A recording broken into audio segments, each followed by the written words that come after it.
morning. Melissa Norris and myself came from the Clarence Center Fire Company to give you guys a little, I guess, brief 15-minute synopsis of, any player, any child going down, what maybe little signs, symptoms, anything that you guys can do to prevent any further damage, further injury, which is kind of the key point. Don't have enough copies of that. I did give a copy to Ron Keener for the gentleman from your IT department to put on the website. If anybody wants to view it from there, that'd be great. But I just want to start off, and the reference or the main goal here is to have a quick overview of EMS first aid of potential injuries that may occur on the baseball diamond. Number one is I would recommend that anybody that can pick up a American Heart CPR or EMS course, please do so. I mean, it only can help you, and not even at baseball diamond, in your family life, on the road, helping out. It's definitely something that's important and could be important to you and make a difference. First thing, like I said, I could probably doing some instructing myself in the past. I probably could talk for an hour, but I want to leave the 15 short minutes for you. One of a little saying that we kind of use is stop, and that kind of tells us to stop, talk, observe, and then prevent any further issues, problems, any further damaging of any injury that could occur. So obviously when we want to stop, we want to keep the patient as stable as possible on any injury. If it's an arm fracture, ankle, back and neck, whatever it may be, obviously keeping them as non-moving as possible, stabilizing. The next thing is to talk to them. Figure out what's happening, what hurts them. Can they talk? We always say in the EMS field, ABCs are very important, which is airway, breathing, and circulation. Those are very important things you want to make sure that these the victim or your patient is aware of. But what happened? How did it occur? Talk to them. You're going to get a lot of information if you didn't see it happen, or what's hurting them. It's kind of what you can do on the next set of things is observe. So observe, is the patient holding his arm? Is he holding his back? Is he not moving? Is kind of important, a lot of important information you can jot down for when, if you do have to go to the next route of calling 911, you have this information for them. So you got both ends of the spectrum. It could be as easy as a broken wrist where you may be able to splint it or just hold it in place and take them to the hospital, or it may be a back, neck, a very serious injury where you may want to, well, you will require to call 911. Have us come there and immobilize the patient and use our techniques and equipment to take the patient to the hospital.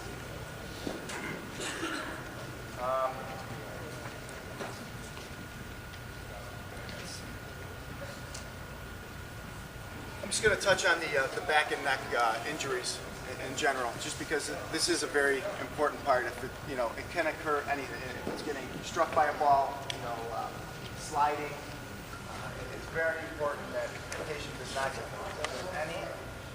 any possibility of a back or neck injury. It's very important that we keep the patient still. Even if it's basic immobilization, is just holding the patient's head as still as possible. Do not move them off the field. Definitely call 911 and let us come and do our thing to get that patient as still as possible and mobilized as possible to the hospital. On splinting, some of the other injuries that you may occur or may see is ankles or wrists or arms fractures.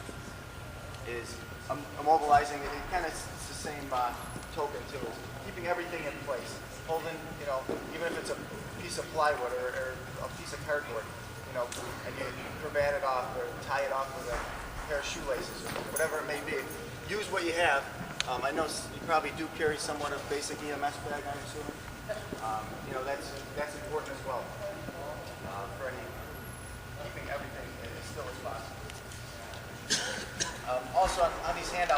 out, the back two sheets are safety in baseball and softball, kind of some tips for preventing injuries while playing for your children. And then the last one is just some more preventive maintenance that can occur that you guys can maybe implement either at a league level, at a coaching level, or something like that.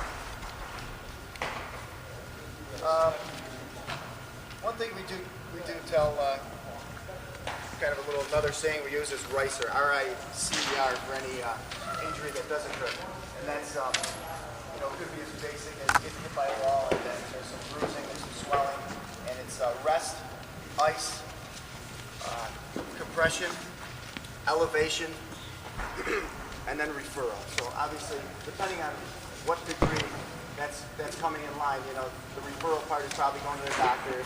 If you think there could be a fracture, there could be a problem that, after a few days, if you don't see any of the swelling go down with ice and elevation and doing these things, I definitely contact your physician and get it looked at a little further.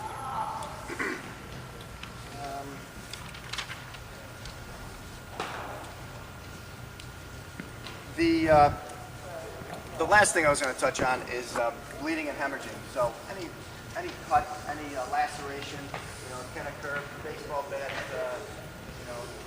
swing. When you're swinging a baseball bat with the young kids, I'm sure you've had a few where somebody's face came in where it shouldn't have. But if it's an arm, extremity, I should say, arm, leg, you definitely want to put direct pressure on it first, so your EMS bags are going to come in handy. Taking anything clean, even if it's a t-shirt, whatever it could be, applying direct pressure to the laceration is number one, is the first key of stopping that bleeding. If it doesn't stop after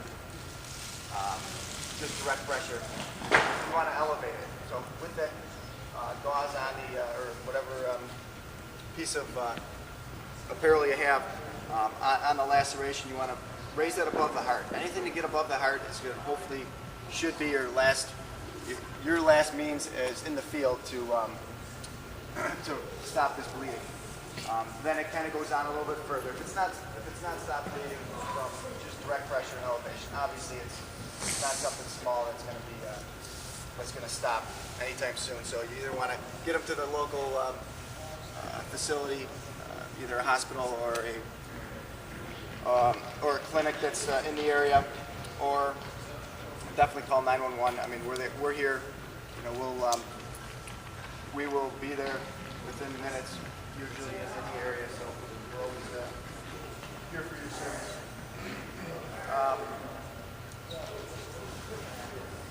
And that is about it. I mean, like I said, I took an hour and a half presentation, tried to put it down to 15 minutes for you guys. Does anybody have any questions?